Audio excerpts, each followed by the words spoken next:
Episode 13 of the Virginia for USA podcast. We welcome our special guest, Gary Porter. This is Virginia for USA, a podcast dedicated to giving a voice to concerned citizens of the Commonwealth of Virginia and the United States of America. Engaging friends and neighbors, we are learning about the issues of our local and national community. Welcome, and let the conversation begin. Hello, everyone. In this episode, Joe Legaspi speaks with Mr. Gary Porter, Executive Director of the Constitution Leadership Initiative. A retired United States Air Force fighter pilot with expertise in defense studies and training management, Gary is the smartest person we've ever met on the subject of the United States Constitution. We are listing links to learn more about Gary and his favorite sites pertaining to the topic of the Constitution on the show notes of the podcast. Also listed will be contact information that you can use to communicate with Mr. Gary Porter. There's so much more to talk about, so let's get started. Okay, today we welcome Gary Porter, who will talk to us about the Constitution today. And we thank you for coming today. And we had some basic questions about the importance of the Constitution and why Americans and Virginians should understand the Constitution.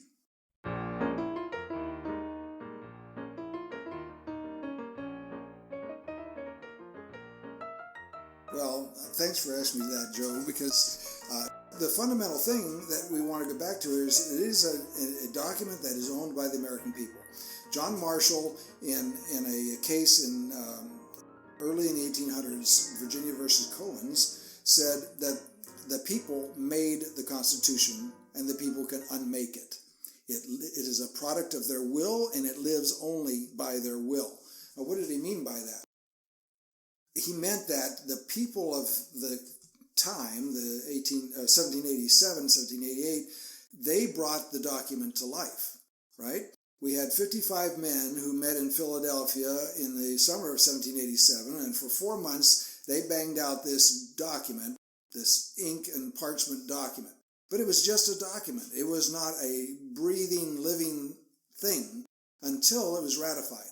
And the people that ratified it were the people of the colony, the people of the 13 states, through their representatives in the 13 ratifying conventions. So John Marshall is exactly right. The people made the Constitution a working document. The states, however, were the ones who sent the delegates to Philadelphia. It was the state legislatures that appointed those delegates, sent them to Philadelphia, and so the states were really the ones who drafted the document. You could correctly say that.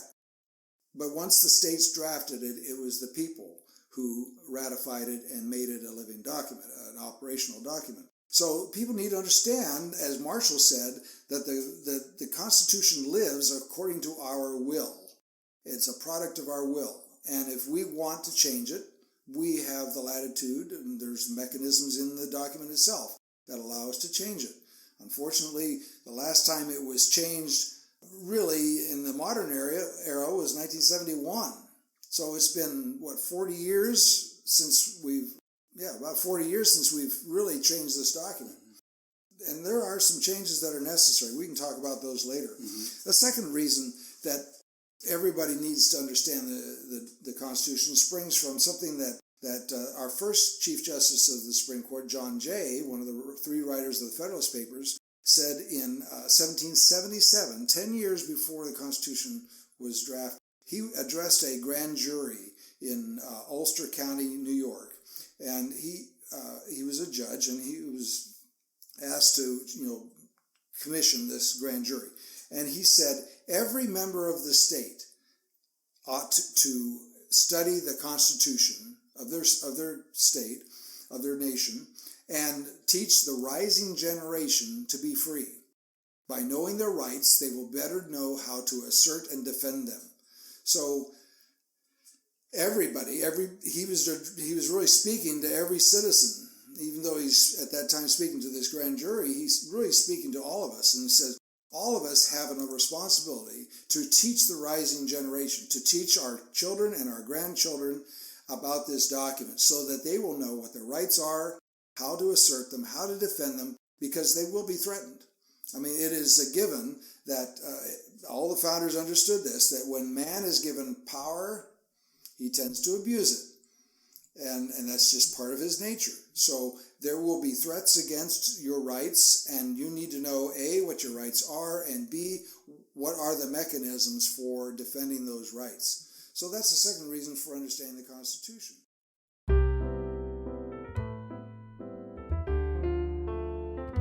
Another reason is the headlines today. Almost every headline, I write an essay every week called The Constitution's Week in Review. And I take headlines that have come to my attention throughout the week that have something to do with the Constitution or some linkage to the Constitution. And almost any headline can be sourced in a constitutional argument. So it's not hard to find things to write about. But how can you make sense of today's headlines if you don't know what the Constitution said? Because there's headlines all the time that can only fully be understood if you understand the constitutional basis for that argument.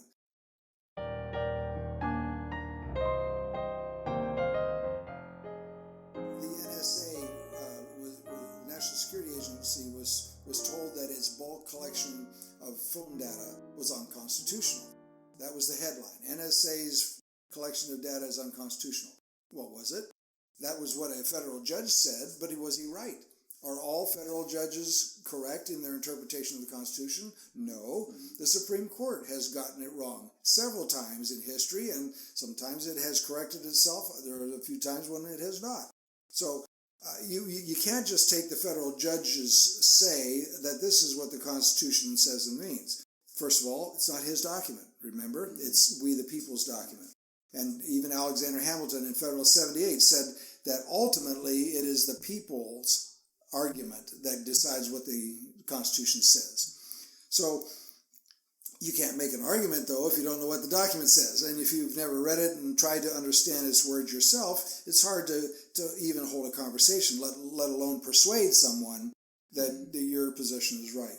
So is the NSA's collection of bulk phone data really unconstitutional? Was it an illegal search and seizure according to the Fourth Amendment? Well, the federal judge said yes, but there's plenty of constitutional scholars on the other side who said, no, that's not an unwarranted search and seizure. It is not their property, first of all. The phone data that Verizon, say, records as to what phone number called what phone number, that's not my property. That's Verizon's property. And so if the NSA wants to have an agreement with Verizon to share that property, that's between Verizon and the NSA as far as I'm concerned. It wasn't the recording of my voice, the content of my phone call. It was just which phone number called which phone number. Well, a lot of scholars say that is perfectly constitutional. Yet the NSA was told by this federal judge to stop it. So, or to redesign the program so that they could get a warrant when they had a specific set of phone numbers that they were interested in. So people need to understand, what are the basis of these arguments and who really is making the most sense.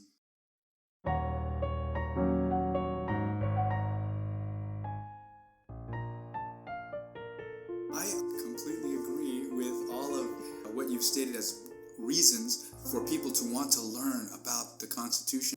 But people would talk to me and they would say, well, it's hard. It's difficult to learn. It's hard to read and understand. It's spoken in a language that it's hard to decipher. What do you say to those people when they say, well, it's just too hard for me to know. I vote for a representative. He's supposed to do that. It's his responsibility. That's why I voted for him. Okay, the Federalist Papers were written to persuade the farmers of rural New York that the Constitution was worthy of ratification. Are you smarter than a farmer of New York in 1788? I don't know, but Well, I can guarantee you are, okay? So there's no reason for anybody to think the Constitution is some opaque, undecipherable document. It was written in language that non-lawyers could understand. Even though it's a legal document, it has some legal forms. 38 of the 55 men who were at the convention were lawyers. They knew legal documents, and there are certain things about the Constitution that you have to have a legal understanding of, a legal background to understand properly. But the basic content of it is easy to discern. And if you read the 85 Federalist Papers, you'll see what all the arguments are, because that was the purpose of the Federalist Papers, was to explain the arguments of the Constitution. So, yes, some of the language is a little archaic and not in common use today. So that's why I suggest people who want to really understand it well get a dictionary of the time. Webster's 1828 dictionary is available. It's in reprinted form. You can buy it over across here in Chesapeake, Virginia, at the Foundation for American Christian Education. There's an abbreviated form of it actually online. You can go on, just Google Webster's 1828, and you'll be taken to an online version of the dictionary, and you can look up all these words that are no longer in common use. So there's really no reason for someone to say, I just can't figure it out, because they haven't really tried. The tools are there to understand.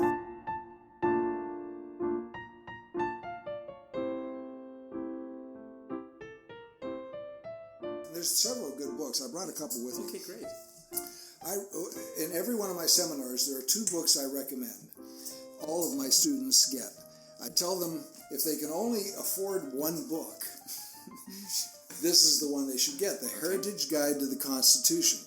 And it's, $20 or $25 on Amazon. And so you can, it's not a terribly big investment. What I like about this is it goes through every clause of the Constitution. And it's not one man's view. They have given us the assignment to write about these clauses to a whole series of constitutional scholars. And so there's essays that explain every clause of the Constitution, its background, and what its current meaning is. So this is the most complete guide that you can get your hands on. The second book I recommend, I say that, if you can afford 2 books, this is the second one you should buy. It's called The Original Constitution by Robert Nadelson, and it's also available on Amazon. It's just out in its 3rd edition. And what I like about Nadelson's approach is, as the title depicts, it is an attempt to really flesh out the original meaning of key clauses. It didn't go through the entire Constitution, but it really gets to the most important clauses and shows you the original meaning and where that meaning was derived from: English law, English common law, English tradition, colonial tradition, etc. So this is an excellent book for digging into the original meaning, because the original meaning is important. We don't have the original meaning today. And that's why I brought you this 3rd book to look at. This is the Constitution of the United States today. Why is that so thick? Well, it's so thick because this is the compilation of all the Supreme Court decisions that have rendered the original pocket Constitution, if you want to call it that, into what we have today. Yeah. And so if you think that this is a 3,000-page document. Opinions and the decisions of Supreme Court justices over time. Yep, this is 3,000 pages of decisions. And about 4 inches thick, by the way. Well, yeah, I'm close to 5. So it weighs 12 pounds. So this is what our Constitution has become, thanks to the Supreme Court. Yes. Now, the original Constitution was like 4,500 words, 4,485 words. Words, yeah. And now it takes 3,000 pages of opinion to explain what it really means today.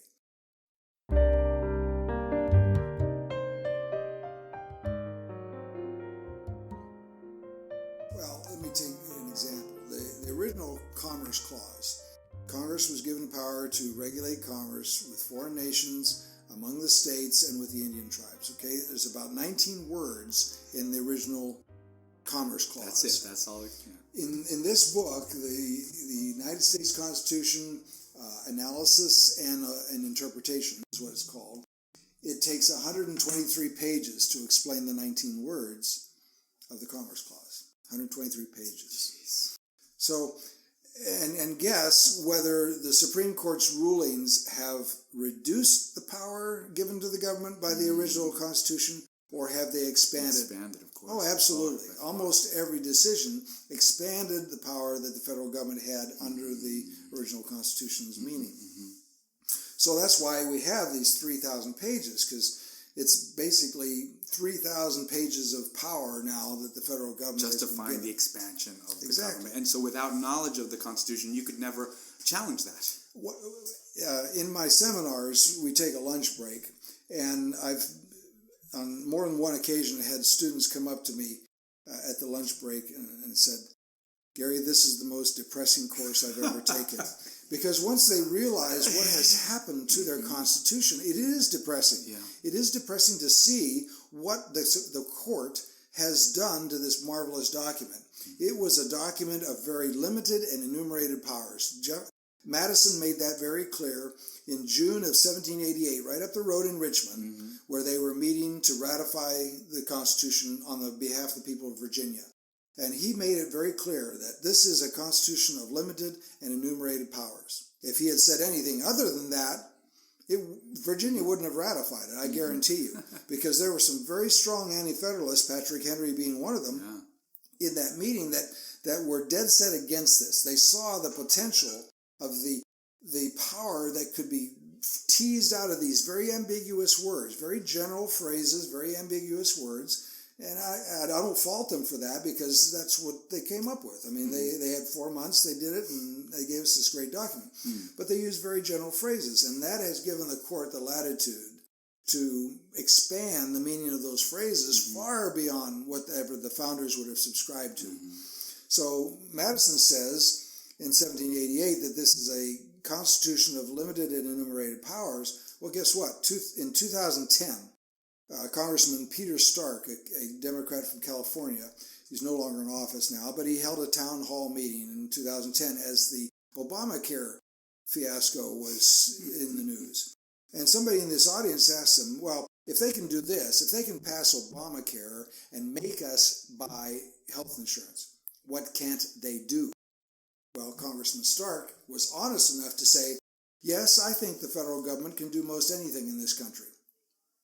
Well, how did we go from 1788, a government of limited and enumerated powers, to 2010, a government that can do most anything? Yeah. Thanks to the Supreme Court and their expansive opinions of the meaning, we now have a document that has no limits.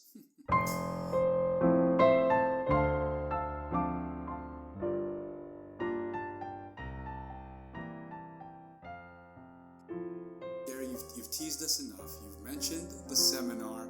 People look at the books, these tomes, and they're a little bit intimidated, but the good news is they have resources, such as a seminar, such as yours, where they can gather together with other people who are interested in the same way, and they can learn and talk about that. So tell me about your seminar. Well, the seminars I conduct are a Saturday, all-day experience. We start at 9 o'clock in the morning. We take a lunch break. I normally bring in box lunches, is included in the cost of the seminar, and we finish by 6 o'clock. So, they have their evening back to them. But it is feeding with a fire hose, I'll tell you. It is a lot of information. We go through the entire Constitution, from the preamble to the 27th Amendment. But before I even open the Constitution, I set the stage for it by teaching them what was the founders' view of law and government, because you have to understand how they viewed the world. How did they view law? What was law to them? What was government? What was government's purpose to them? When you understand that, you'll understand this document they drafted better. Then I take them through the history leading up to the Constitution, and particularly the history leading to the Declaration of Independence. Why? Because the Declaration of Independence is really part of the Constitution. The Supreme Court has said so much. The Supreme Court has said in 1897, they said that the Declaration of Independence is the thought and spirit of our laws, whereas the Constitution is the body and the letter of our laws. So you can't separate the thought and the spirit from the body and the letter. If you try to do that, you will have a half of a glass. You'll have half of the picture.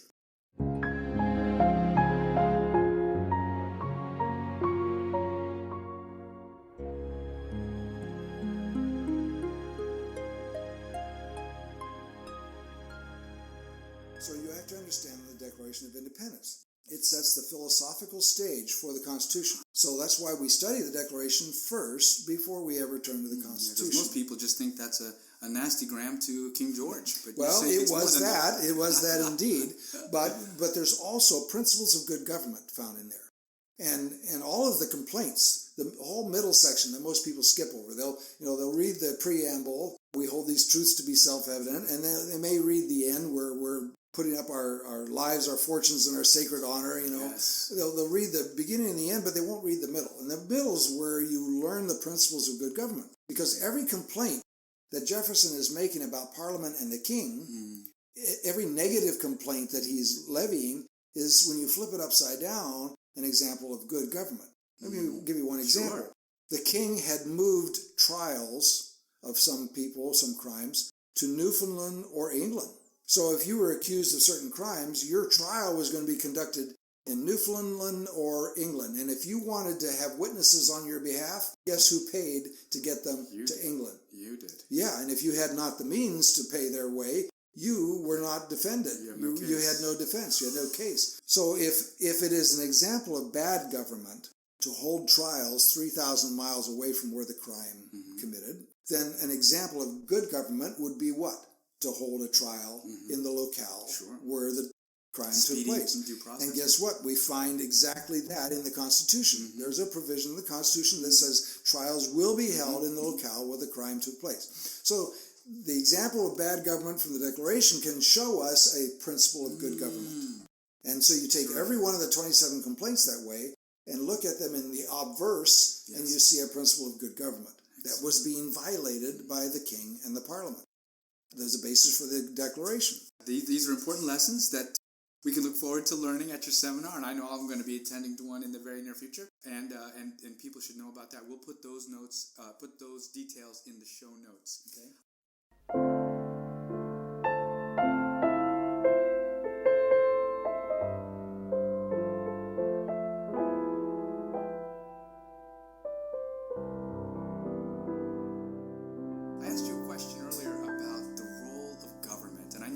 Being a constitutional scholar, you're going to be able to talk about that in a succinct, clear way. Well, I'll ask Jefferson to answer that question. Okay. Because Thomas Jefferson says that to secure these rights, these unalienable rights that he has just referred to, governments are instituted among men. All right, that's the phrase from the Constitution. So, what is the purpose of government?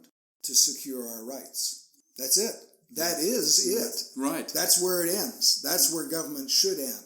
But people think, well, I have all kinds of rights, don't I? Well, yes, but do you have a right? Do you have an inalienable God-given right to a home? Or does God expect you to work, earn money, buy a home? I would agree. Or build a home yourself? Yes. Yes, government doesn't have a responsibility to provide a home for you. A lot of people think they do. And in fact, in 1943 or so, FDR proposed what he called a second Bill of Rights. And he was going to obligate government to provide everybody a job and a home and food. And that was going to be government's job. No, that's not the founders' view.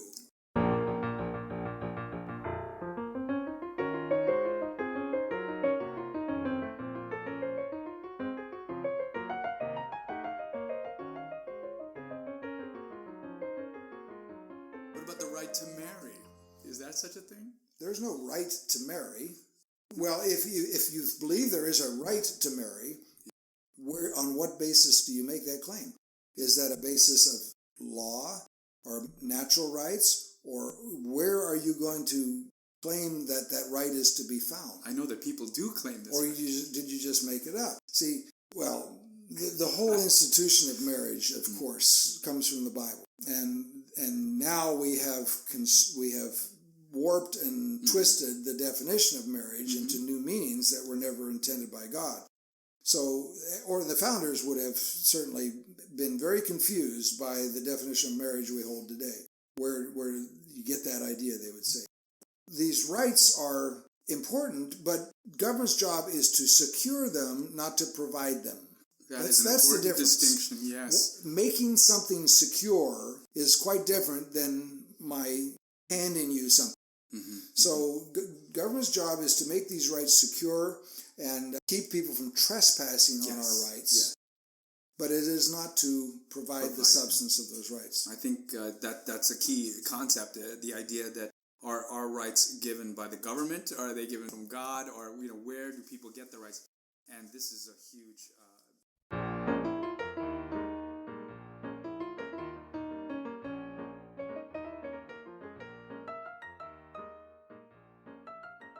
Let me give you one example. Please. The Second Amendment. Yes. Ooh. If you go out to the White House website, whitehouse.gov's website, there's a section you'll find on the Constitution. Okay. And it lays out all the parts of the Constitution and each of the amendments. Okay. And it says for the Second Amendment these words: the Second Amendment gives you the right to keep and bear arms. Is that what the Second Amendment says? I would say yes. No, it doesn't. The Second Amendment says the right of the people to keep and bear arms shall not be infringed. Oh, yes. So did the Second Amendment give you a right, or did it secure a right? This is great. Okay, point. so you can only secure something that already exists. If you didn't already have a right to keep and bear arms, there would be nothing to secure. So the Second Amendment doesn't give you the right to bear arms. But I think there was a purpose that the White House had in mind when it worded it that way. Because if you believe that the Second Amendment gives you a right to bear arms, then if you're a gun control freak, how do you get rid of the right to keep and bear arms? You repeal the Second Amendment.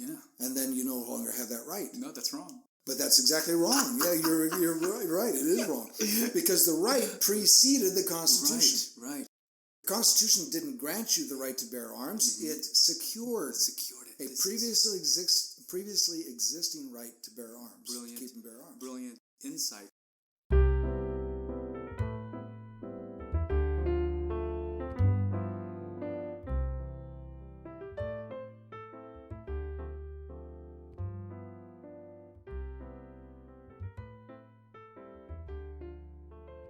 And that takes me to, so the nullification. This is an amendment, the 10th Amendment. It's kind of, probably it's an important one, but people don't know about it.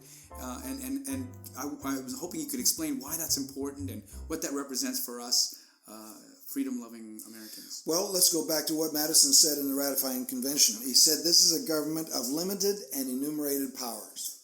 Limited. So if there is a limit to what we are giving government, then where are the rest of the powers that we didn't give government? That's what the 10th Amendment says. It says whatever we're not giving to the federal government is reserved to the states and or the people. Yay. So if there's a power that the government was not purposely given, is not anywhere in the wording of the Constitution, then that power to do that thing resides with the states. Now, unfortunately, as I've talked about earlier, the government today, thanks to the Supreme Court, thinks it has unlimited powers. No, not limited, but unlimited powers. And so what the government, when it does something that the Constitution has not specifically given it the power to do, it is the state's responsibility to say, whoa, wait a minute. No, that's our power under the 10th Amendment. And you federal government don't have that power. So therefore, if you try to exert that power under the concept of nullification, we are declaring that that law that you pretend to have the power to enforce doesn't exist, is nullified and of no effect. So when you, the federal government, come into our state to try to enforce that law, we are going to oppose you. We are not going to use any state resources to help you enforce that law. You're on your own. That's the idea, the concept behind nullification. But you have to realize there are some big, big holes in that doctrine. Number one, nullification is not specified in the Constitution. Nowhere does it say the states have the authority to do this. It's an implied authority that they have under the 10th Amendment. When the states nullify or declare a federal statute to be null and void and of no effect, that doesn't erase it from the federal statute, does it? No. That law That stays still on the exists. books. Yes. And the federal government is still free to enforce that They law. have enforcement agencies to do that. Oh, absolutely. DEA, They are still whatever. able to enforce that law within their own resources. Right. They're just not able to call upon the state's resources. Right. The state has said, we're not going to give you our state resources. And in fact, they can withhold federal resources that the state might want or need. True. So the problems I have with nullification, although I understand under some circumstances it is an effective mechanism, it has some real limitations of its own. It doesn't take that statute off the statute books. Right. It's still there. The Okay. federal government is still able to enforce it to whatever means they have. And guess what? When one state legislature enacts a nullification bill that says, we are hereby nullifying that particular statute, Yes. the next state legislature that takes its seats can do what? They can use it as a they can repeal that bill that the guys last year passed. Ah. So they can repeal their own nullification bill. Let's say a Republican-dominated legislature was in force this year, and they pass a nullification bill saying any federal law that infringes on the rights of the people to keep and bear arms is null and of no effect in this state. Next year, the good people of that state place in their state capital a Democratic-controlled legislature, and the Democrats look at the last year's bill and they say, that's stupid. Yeah. Let's repeal that. And they do. So now, all that effort that went into 1 year's legislation is gone. So nullification is only here, it's here today, gone tomorrow, if the state legislature wants it that way. So it's a very limited mechanism. I guess the way I put it together is here we are, Americans or Virginians, let's say, we understand the Constitution. We see problems with the federal government or the Supreme Court and how they're enforcing or legislating or adjudicating law. And what is our resources as Virginians? What is our ability to fight the power, if you will, or to challenge and oppose this kind of federal overreach? I kind of looked at nullification as a potential, resource to do that, or a tool to do that, because people want to feel empowered. That we can have great knowledge about righteousness and in terms of like the constitutionality of things. But what can people really do? And I looked at nullification as one of the best tools for that. But maybe you could tell me more. Well, I'm not going to say it's not a good tool. And there's if people want more information about this, there's a organization called the 10th Amendment Center. Okay. 10th Amendment Center is, I think, the wording of their URL. And that's those guys. Michael Bowden is their head, and they track all these nullification efforts across the various states. So you can see what Colorado's doing, what Wyoming's doing, what Georgia's doing in the area of nullification. And, you can get each state can get ideas from the other states. Do the same thing that someone else has already done.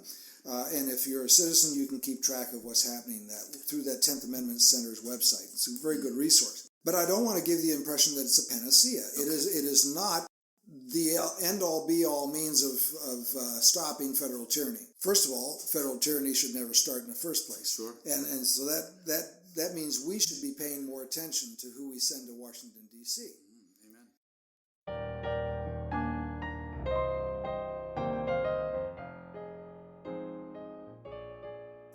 When was the last time, Joe, you went to a candidate forum or a debate and heard somebody ask the candidates their view of the Constitution? It's coming up more now, but it's really not. Well, with Ted Cruz, I think it's coming up. He brings it up. He brings it up because he is, in fact, a constitutionalist. Yes, but people don't. He on is, their own volition. He is the only candidate, I believe, who understands and respects the limits of the Constitution, and the only person who, assuming the office of president, who I think would make an honest effort to live within the limits that the Constitution places on the executive. That's interesting that you bring up presidents because we talked about this earlier in the idea that, the presidential races are a big topic all over the news and among people who are interested in politics. And they kind of tend to start to worship presidents and presidential candidates. It seems, put them on a pedestal, and they compare them to past presidents, thinking that that's going to give them credibility. But the idea is, I guess the question I want to ask is, if we look at all the presidents and in relation to their adherence and loyalty to the Constitution, what do you think were the best presidents that supported the constitutions, and then let's say top three who totally disregarded it in favor of garnering more power and to the federal side? Well, the example of presidents who have expanded the power of the presidency more than any others, the typical examples are Woodrow Wilson, one of the first of the progressive era. His idea of the Constitution was a document that was totally out of date, antiquated, and limiting his ability to administer government the way he thought fit. FDR expanded greatly upon Wilson's work. And in the modern era, Lyndon Johnson is a great example of somebody who grossly expanded the power of government. And our current president, if you want to measure track records, just look at the number of times that President Obama has had his hand slapped by a 9-0 Supreme Court decision. Several times, the Supreme Court, with a 9-0 decision, has said, you are exceeding the powers of the presidency, so stop that. And he's still got several lawsuits pending. The one that the Supreme Court has already heard and will render a verdict on soon is this whole thing called DAPA. But it's basically the foregoing of deportation of illegal immigrants in certain categories. Well, there's no latitude for him to do that in the law. His job is to faithfully execute the laws. As they exist, yeah. That's what the Constitution requires of him. It's not his job to decide which parts of the law he's going to faithfully execute and which ones he's going to ignore.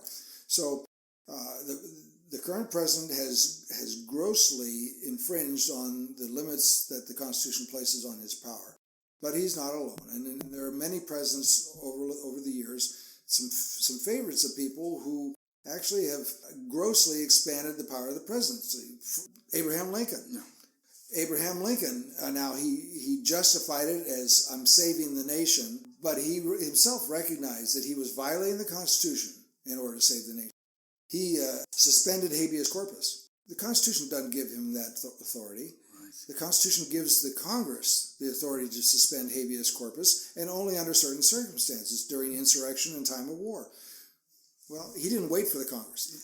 Abraham Lincoln suspended habeas corpus on his own. Now, he went later to the Congress to ask them, do you agree? And they agreed.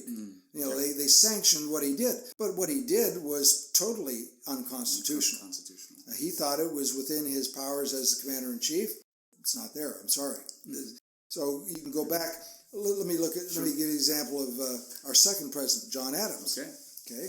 John Adams wasn't at the Constitutional Convention. Okay, but he was definitely one of the primary founders. When he becomes a president, he proposes to there's again the tiff between France and Britain. Okay. And people in America are taking sides. There's people that favor France, people that favor Britain. No. But Adams is proposed to Congress what are called the Alien and Sedition laws. They make it a crime to say anything derogatory about the federal government. Yeah, that's not... The ink on the First Amendment wasn't even dry. The First Amendment that says you have a freedom of the press, you have the freedom of speech, the ink wasn't even dry, and already they're passing a law that says it's against the law to say anything derogatory about the government or any of its officers. Incredible. Well, so yes, even the founders, like Jefferson, like Adams, like Washington and Madison, all of them found that when they came to a limit, they tended to exceed it. Once they sat on that chair, things changed.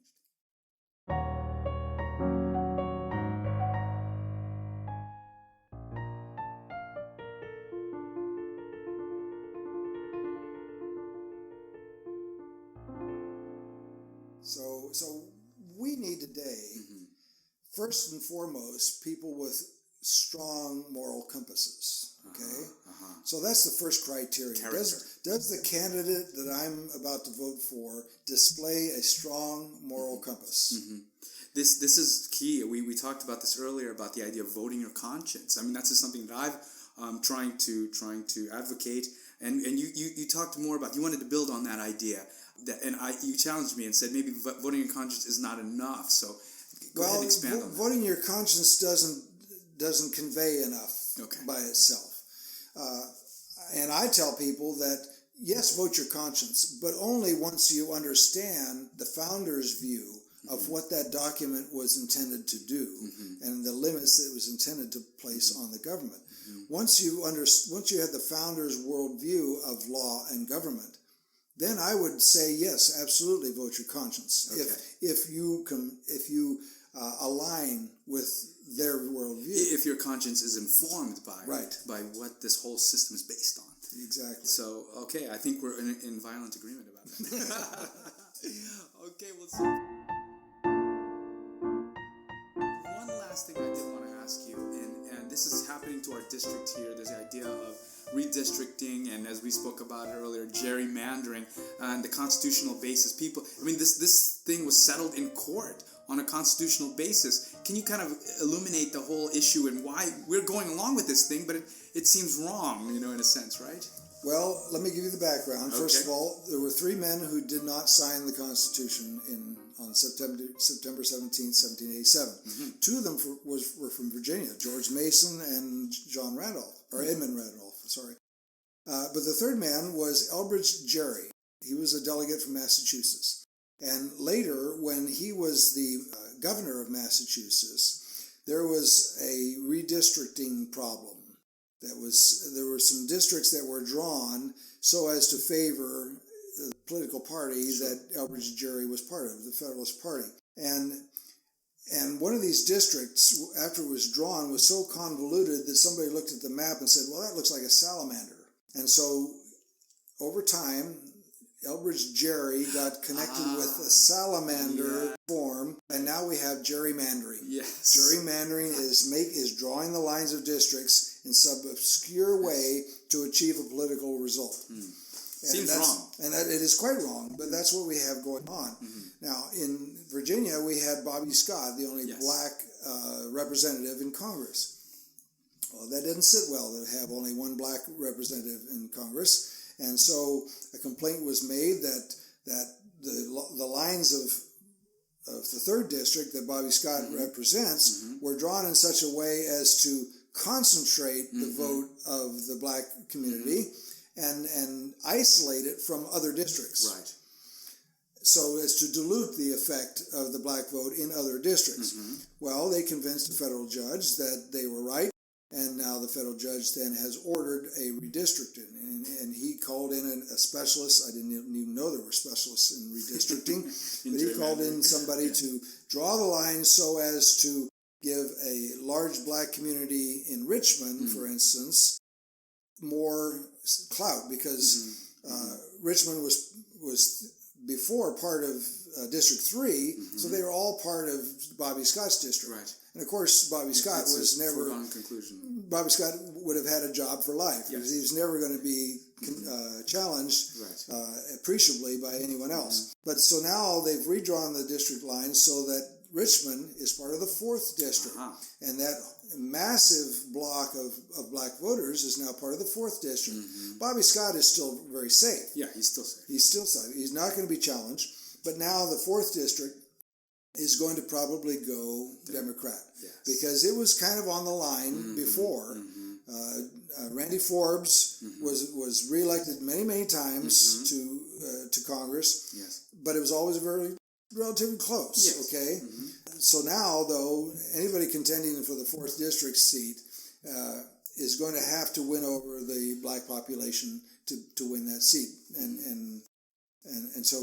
It's likely going to go Democrat. For that reason, then, Forbes believed that his chances of re-election were minimized by this redistricting, and now he's running in the second district. But there were changes in the 2nd district as well as the 1st district, and the 7th district was also, all those lines are redrawn. I used to be in the 1st district. Rob Whitman was my representative. Now whoever wins the race for the 2nd district will be my congressman, because I'm now in the 2nd district. Okay.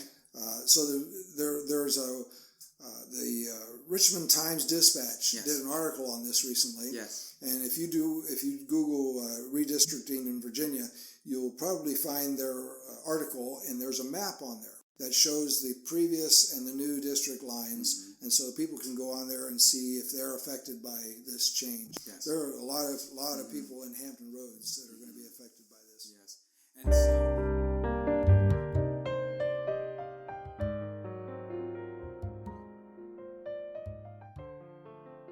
And so I'm not going to ask you who you would support, but we discussed earlier, if you could give a guideline for a thinking, discerning citizen in the 2nd District, what guidelines might they use to decide to pick among the 3 sort of candidates on the Republican side for the nomination and then on to the race? Well, we've already mentioned a firm, mature moral compass. Okay, yes, that is the number one criteria. Okay.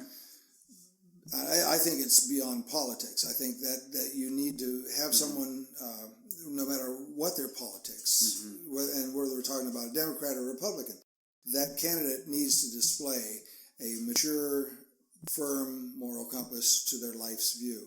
Number 2, they need to have a respect for the Constitution. And how do you determine that? How do you determine that? You can't determine that unless you ask the right questions in candidate forums and debates. Okay. What's an example of a right question? Well, what I would ask them what they think of the 10th Amendment. Okay. Ask them their view of the 10th Amendment. What does it do?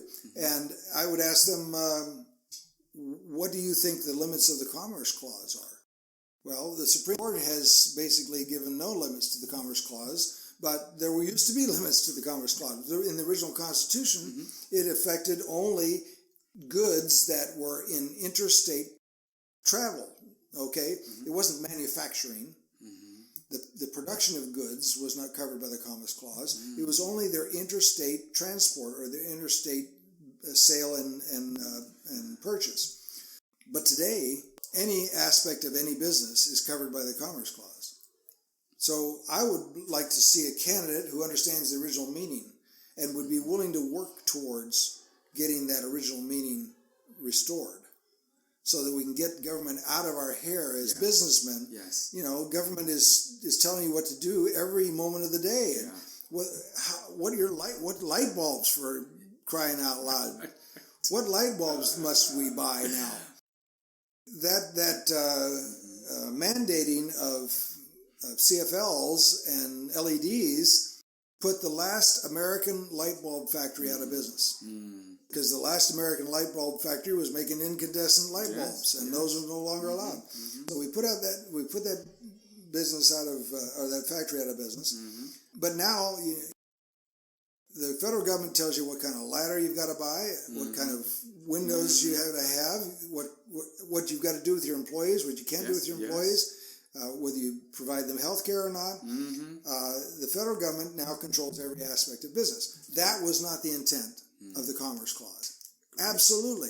End of story. I mean, that's the easiest argument to make. That's a great point. So I want a candidate who's willing to go to Washington and be fiscally restrained by the original limits to the Constitution, and be willing to also work us back to the founders' view of that Constitution. How do you do that? Well, there's 2 ways. Either the Supreme Court has to reverse its power-expanding rulings, and they have that capability. They have reversed themselves many times. Dred Scott. The Dred Scott decision wasn't reversed, but it was corrected by the 13th Amendment. Plessy versus Ferguson, the decision that said separate but equal accommodations were constitutional. Well, that was reversed by the 1964 case of Brown versus Board of Education. So the Supreme Court has reversed themselves. They've seen that some of their decisions were improper in the past, but they're not going to reverse the Commerce Clause, I can guarantee you. So the only other mechanism that's available to us is given in Article 5.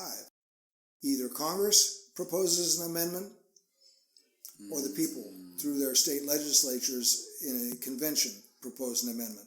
That's the only 2 mechanisms. So if you want to change the Constitution and work us back towards a more limited, enumerated powers sort of Constitution that was ratified in 1788, you're going to have to change the meaning of some current interpretations of key clauses like the Commerce Clause, the General Welfare Clause. So you're going to have to amend the Constitution. There's no other way to do this. So is Congress going to propose an amendment that limits their power? Unlikely. So therefore, the only mechanism that makes any sense is for the second mechanism, the people, through their state legislatures, need to demand a convention. At that convention, then they can propose amendments that will reword the Commerce Clause, for instance, and make its original meaning crystal clear, and thereby does that reverse the decisions absolutely automatically? Right. If you say the Commerce Clause now applies only to commerce that is in transport across state lines, all those other laws that were based on the more expansive meaning of the Commerce Clause are now null and void because they don't comport with the Constitution. Fantastic. So it's a very easy mechanism. Yes. I say easy. You still got to get 38 states, 3/4 of the states have to ratify whatever you propose in this convention. Seems too hard to do. But if it's clearly an amendment that's going to reduce the power of the federal government or impose fiscal restraints on this federal government or maybe impose term limits on federal judges that currently aren't there, I think those kinds of amendments would have widespread support among the states. And I don't think it'd be a problem getting them ratified.